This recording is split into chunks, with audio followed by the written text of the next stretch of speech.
Bonjour et bienvenue à Un Monde Sain, votre rendez-vous santé. Je suis Noémie, Anne est à mes côtés pour présenter cet épisode et nous serons rejoints un peu plus tard par Anne-Marie Roy, nutritionniste, et le docteur Neil Barnard, président et fondateur du PCRM et de sa branche francophone, le Comité des médecins. Alors le sujet d'aujourd'hui est un sujet qui touche un grand nombre d'hommes, à savoir la dysfonction érectile. Anne, le nombre que je vais te donner à l'instant va t'étonner puisqu'elle touche un homme sur deux entre l'âge de 40 à 70 ans. C'est quand même énorme. C'est énorme, quoi. C'est vraiment énorme et donc il est vraiment crucial d'en parler puisqu'encore trop d'hommes n'osent pas en discuter. Et on va voir durant cet épisode, eh bien ce trouble peut aussi être le signe d'un problème de santé sous-jacent.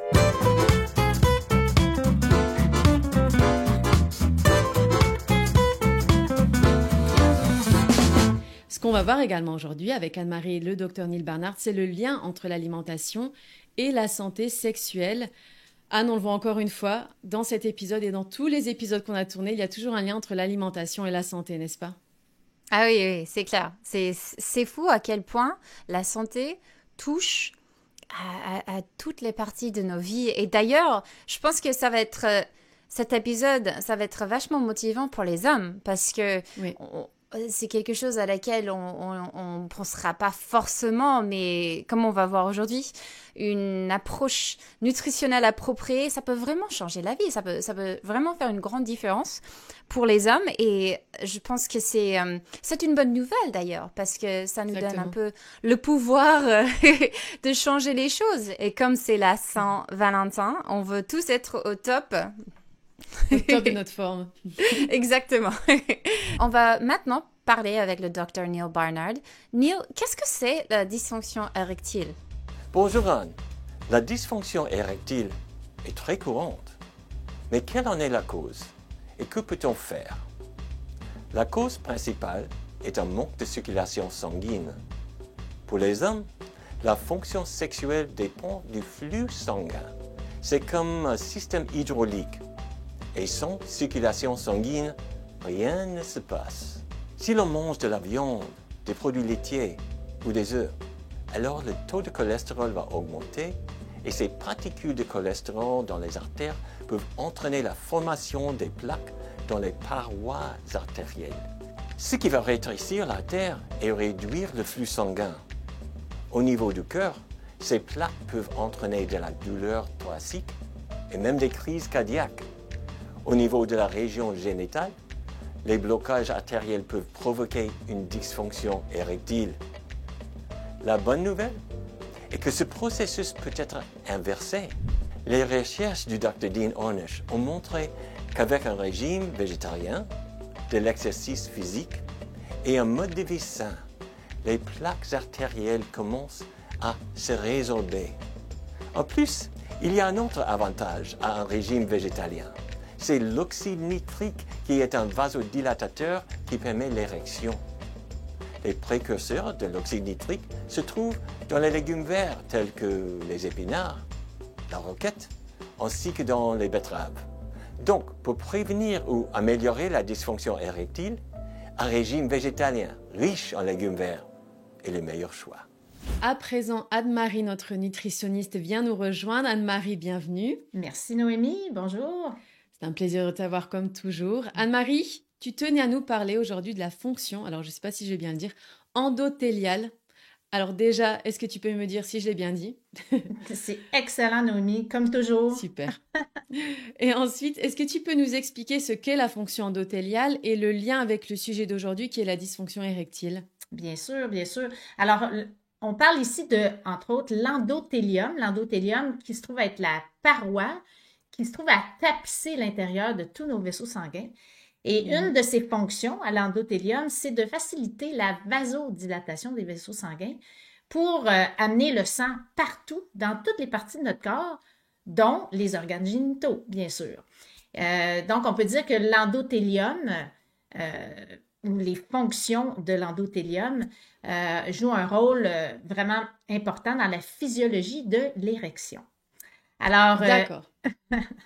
alors, une mauvaise fonction endothéliale, ou on dit la dysfonction endothéliale, mène en général vers l'athérosclérose, donc les maladies cardiaques, et ainsi la dysfonction érectile également. Alors, comme tu disais tantôt, Noémie, c'est important de réaliser que la dysfonction érectile, c'est une manifestation précoce ou un signe précurseur à une maladie cardiaque qui pourrait venir dans le futur, donc comme un infarctus.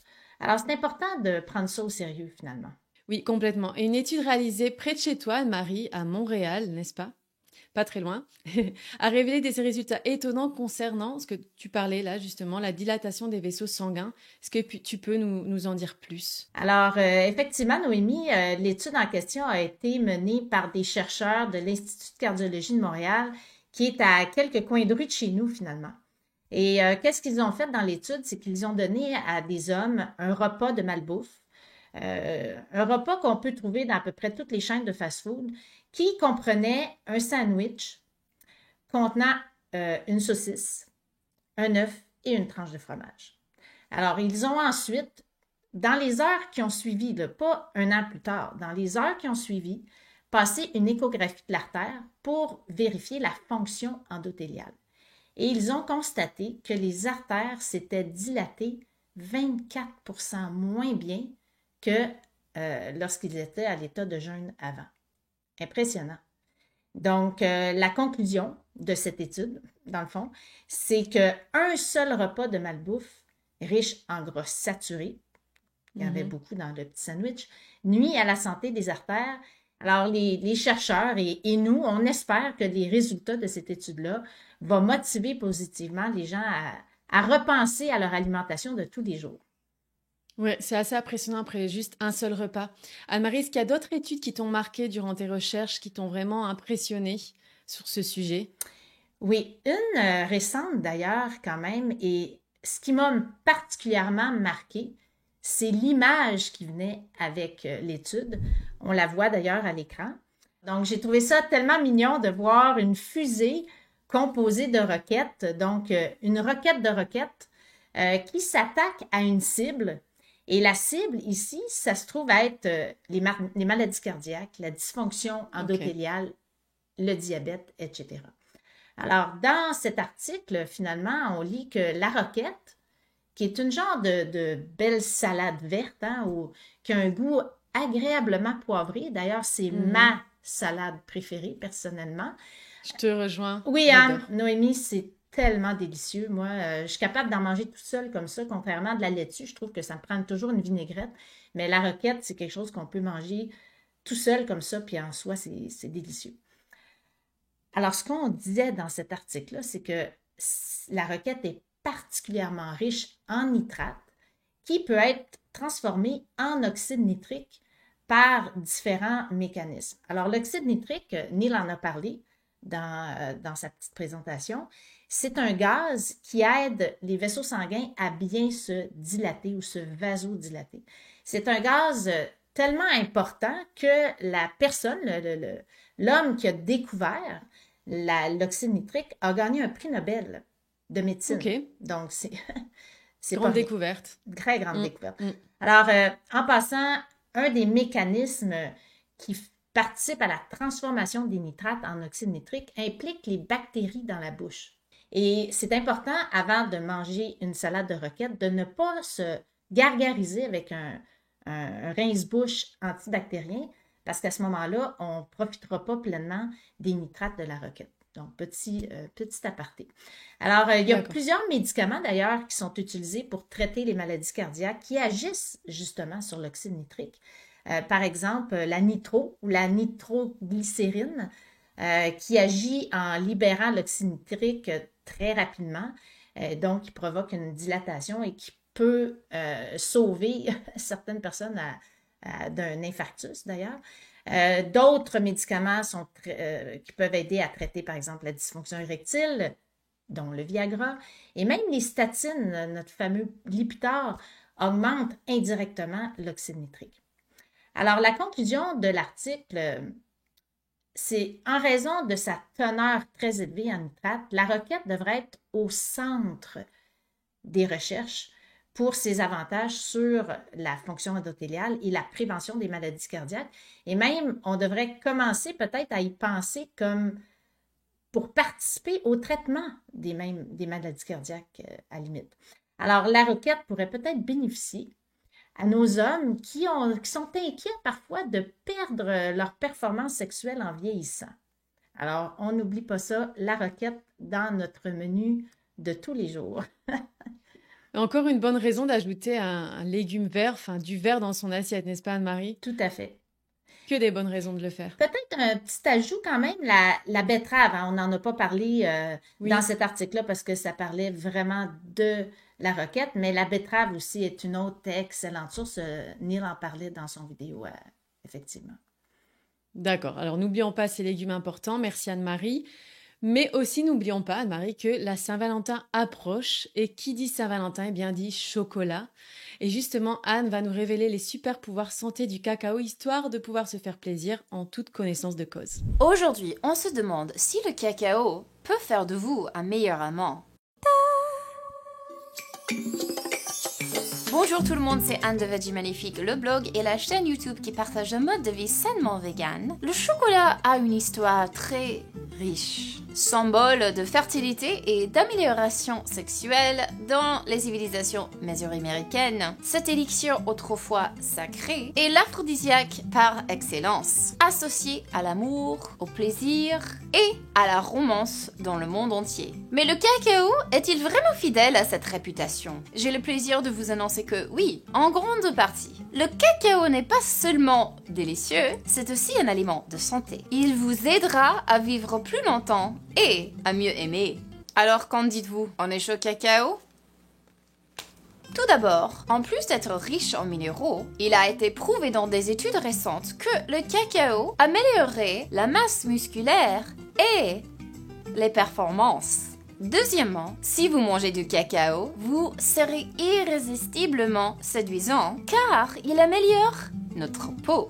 La circulation, l'épaisseur, la densité, l'élasticité et la réduction des rides. De plus, il n'y a rien de plus sexy qu'un aliment avec des propriétés anti-angiogéniques. Ce qui signifie qu'il prévient au ralenti la croissance des cellules cancéreuses. Et oui, le cacao est anti-angiogénique.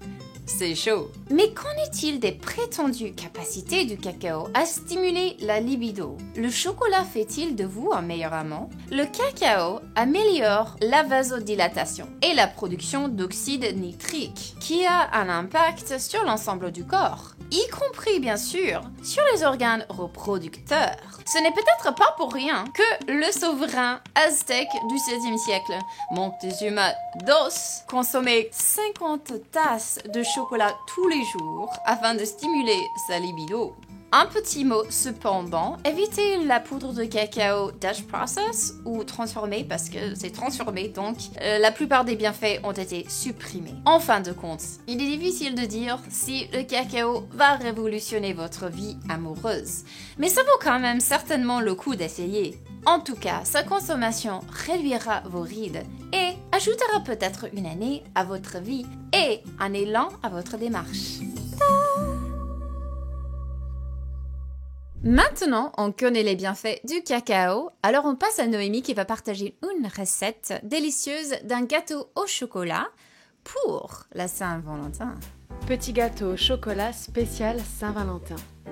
Pour commencer, dans un saladier, mélangez 180 g de lait végétal avec une cuillère à soupe de vinaigre de cidre puis laissez sur le côté. Dans un autre saladier, mélangez 160 g de farine de blé avec 50 g de cacao en poudre, une cuillère à café de levure chimique, une demi-cuillère à café de bicarbonate et 120 g de sucre de canne. Puis mélangez le tout.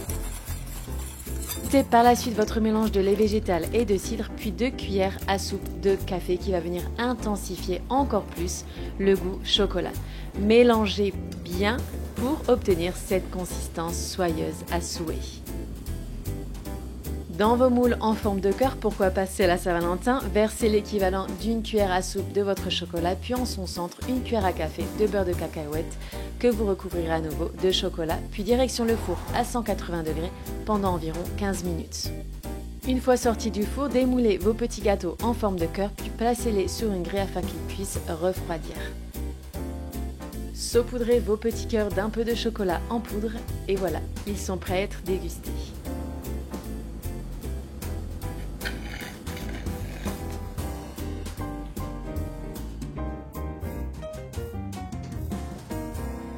Alors, la dysfonction érectile peut vraiment être un indicateur précoce d'un éventuel trouble cardiaque. Donc, c'est vraiment important d'en parler, n'est-ce pas, Anne, de ne pas avoir peur.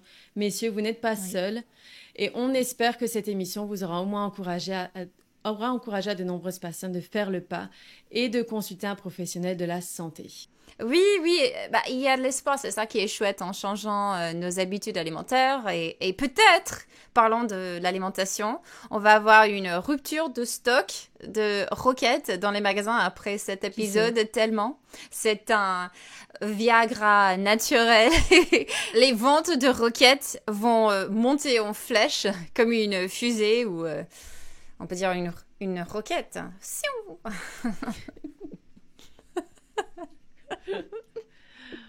Bon, je pense qu'on l'a. Un grand merci à toute l'équipe, à nos invités et à vous, nos chers internautes. Si cet épisode vous a plu, eh bien, partagez-le et n'oubliez pas de nous soutenir en cliquant sur le bouton j'aime qui se trouve juste en dessous de cet épisode. Et pour ne manquer aucun de nos prochains épisodes, eh bien, je vous invite à vous abonner à notre chaîne YouTube en cliquant sur le bouton s'abonner ci-dessous. Anne, on se retrouve dans 2 semaines pour un épisode inédit. À bientôt.